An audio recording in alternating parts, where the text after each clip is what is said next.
അതല്യ എന്ന് പറയുന്ന സ്ത്രീ തന്റെ കൊച്ചുമകനാകുന്ന യോവാശിനെ കൊല്ലാൻ നടക്കുമ്പോൾ ആ യോവാശിനെ ദൈവം ആലയത്തിനകത്ത് സംരക്ഷിക്കുകയാണ്, ഒളിപ്പിക്കുകയാണ്. എന്നിട്ട് അവന്റെ ചുറ്റും കാവൽക്കാരെ നിർത്തുകയാണ്. എങ്ങനെ? ആയുധം ധരിച്ചുള്ള കാവൽക്കാരെ നിർത്തുകയാണ്.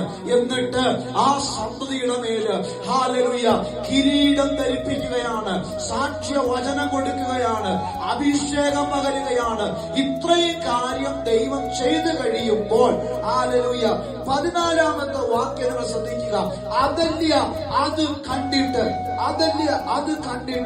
വസ്ത്രം കീറി. ഹല്ലേലൂയ.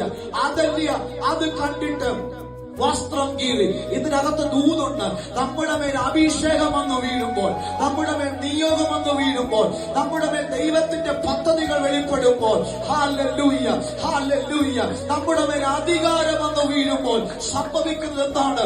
ദേശത്തിന്റെ മേൽ വാഴുന്ന അതല്യയുടെ ശക്തിമണ്ഡലങ്ങൾ തകരുകയാണ്, ദേശത്തിന്റെ വാഴ്ചകൾ തകരുകയാണ്, ദേശത്തിന്റെ ആധിപത്യങ്ങൾ തകരുകയാണ്. ഹല്ലേലൂയ.